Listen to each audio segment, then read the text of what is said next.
Hi friends, welcome to Cricket 360. Dream 11 வந்து ஒரு புதிய வடிவத்தில் வரப்போகிறதா நம்மளும் ஏற்கனவே ஒரு வீடியோ போட்டிருந்தோம். Dream 11 ட்ரீம் காயின்ஸோட ரிவார்ட் ஷாப்பை வந்து நவம்பர் 30th அவங்க ஷட் டவுன் பண்ணுறாங்க. டிசம்பர் 1 வந்து ஒரு புதிய பரிமாணத்தில் வரப்போகிறதாகவும் Dream 11 ஆப்லேயே நோட்டிஃபிகேஷனில் வந்து எல்லா யூசர்ஸ்க்கும் நோட்டிஃபை பண்ணியிருக்காங்க. டிசம்பர் 1 ஒரு புதிய பரிமாணத்தில் வந்து Dream 11 வரப்போகுது. என்ன மாதிரியான சேஞ்சஸ்லாம் கொண்டு வர போகிறாங்கங்கிறத நம்ம இந்த வீடியோவில் தெளிவாக பார்க்கலாம். Dream 11 வந்து கேஷ் கான்டெஸ்ட்லாம் பேன் ஆனதுக்கப்புறம் வந்து அவங்க புதிய வடிவத்தில் வரத்துக்கு வந்து நிறைய முயற்சிகளை எடுத்துகிட்டு வராங்க. அதே மாதிரி ஹரிசான் ஓஎஸ் அப்படிங்கிற ஒரு ஓஎஸையும் கிரியேட் பண்ணியிருக்காங்க Dream 11 டீமு. இது நிறைய ஆப் கிரியேட்டர்ஸ்க்கு வந்து யூஸ்ஃபுல்லாக இருக்குன்னு சொல்லியிருக்காங்க. இதை தாண்டி வந்து டிசம்பர் 1 Dream 11 ஆப்பே வந்து கம்ப்ளீட்டாக ரீடிசைன் பண்ண போகிறாங்க. ஏற்கனவே இப்போ ஃப்ரீ டு ப்ளே கான்டெஸ்ட் அவங்க வந்து ரன் பண்ணிக்கிட்டு இருக்காங்க. இது அப்படியே தொடரும். இதுலேயும் வந்து நிறைய சேஞ்சஸ் கொண்டு வர போகிறதா சொல்கிறாங்க.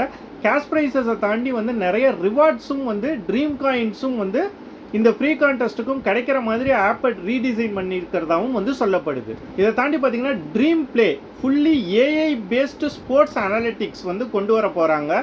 அதே மாதிரி ரஷ்லைன் அப்படிங்கிற வந்து ஏஐ பேஸ்ட் கேம் ப்ரெடிக்ஷன், இதில் வந்து மணி இன்வால்மெண்ட் இருக்காதுன்னு சொல்கிறாங்க. இதுவும் ஒரு புது அப்டேட்டாக இருக்கும். இதை தாண்டி ஏற்கனவே வந்து ட்ரீம் மணி அப்படிங்கிற ஒரு தனி ஆப்பே வச்சுருக்காங்க. ஏற்கனவே நம்ம இன்னொரு வீடியோவில் சொல்லியிருந்தோம் அவங்க வந்து ஷேர் ட்ரேடிங்குள்ளார இன்வால்வ் ஆக போகிறாங்க அப்படின்னு. அதுக்கு பர்மிஷன் கிடச்சிருச்சு போல இருக்குது. ஸோ அந்த ட்ரீம் மணியோடைய ஆப்பையும் வந்து ரீடிசைன் பண்ண போகிறாங்களா. டிசம்பர் 1 அதுவும் வந்து ஒரு புது பொலிவோடு இருக்கும் அப்படிங்கிற மாதிரி சொல்கிறாங்க. ஸோ இந்த ரீடிசைனுக்கு அப்புறம் வந்து Dream 11 வந்து கம்ப்ளீட்டாக இப்போ இருக்கிற டிசைன்லேருந்து கம்ப்ளீட் சேஞ்ச் ஓவர் கிடைக்கும் அப்படிங்கிற மாதிரி இண்டஸ்ட்ரி டாக்ஸ் இருக்குது. இதை தாண்டி சப்ஸ்கிரிப்ஷன் பேஸ்டு ஃபேண்டசி கேமையும் வந்து கொண்டு வரதுக்கான முயற்சிகளில் Dream 11 இருக்கிறதா சொல்லப்படுது. பட் இதுக்கான உறுதியான தகவல் வந்து கிடைக்கல எங்கேயுமே. மேபி அப்படி கொண்டு வந்தாங்கன்னா இந்த கேஷ் ப்ரைஸில் வந்து கொஞ்சம் வேரியேஷன் இருக்கிறதுக்கான சான்சஸும் இருக்குது. இந்த கேஷ் கான்டெஸ்டெல்லாம் பேன் ஆனதுக்கப்புறம் Dream 11 வந்து வேறு வகையில் வந்து அவங்களோட பிஸ்னஸை வந்து தொடர்ந்து ரன் பண்ணணுன்னு நிறைய முயற்சிகளை எடுத்துக்கிட்டு இருக்காங்க. அதில் ஒரு சில விஷயங்களில் சக்ஸஸும் ஆயிருக்காங்க.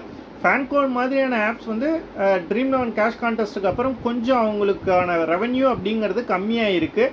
மேபி ஃப்யூச்சரில் இந்தியன் டீம் விளையாடுற ஏதாவது ஒரு சீரீஸ் வந்து ஃபேன்கோடில் வந்து லைவ் ஸ்ட்ரீமிங் ஆச்சுன்னா அதுவும் பிக்கப் ஆகிறதுக்கு நிறைய வாய்ப்புகள் இருக்குது. இந்த அப்டேட் வந்து நிறைய யூசர்ஸ்க்கு வந்து பெரிய எக்ஸைட்டிங் நியூஸாக இருக்காது. காரணம் வந்து கேஷ் கான்டெஸ்ட் இல்லாத வேறு ஒரு பரிமாணத்தில் தான் வந்து Dream 11 இருக்காங்க அப்படின்னு. பட் ஆனால் Dream 11 வந்து தொடர்ந்து அவங்களோட முயற்சியை வந்து எடுத்துக்கிட்டு தான் இருக்காங்க வேறு வடிவத்தில் வரதுக்கு. Dream 11 கேஷ் கான்டெஸ்ட் திருப்பி வருமா வராதான்னு கேட்டிங்கன்னா அதுக்கான விடை வந்து சுப்ரீம் கோர்ட் கையில் தான் இருக்குது. அவங்க என்ன தீர்ப்பு கொடுக்குறாங்களோ அதை வச்சு தான் வந்து இந்த கேஷ் கான்டெஸ்ட்லாம் வருமா வராதா அப்படிங்கிற ஒரு முடிவு எட்டப்படும். நெக்ஸ்ட் இயரிங் எப்போன்னு நிறைய ஃப்ரெண்ட்ஸ் கேட்குறீங்க. இன்றைக்கி நான் இந்த வீடியோ பண்ணிக்கிட்டு இருக்கிற இந்த நிமிஷம் வரைக்கும் நெக்ஸ்ட் இயரிங் எப்போங்கிற எந்த அப்டேட்டும் இல்லை. நிச்சயம் கிடச்சதுன்னா நான் வந்து அதுக்கான வீடியோவை போடுறேன். தேங்க்ஸ் ஃபார் வாட்சிங் திஸ் வீடியோ.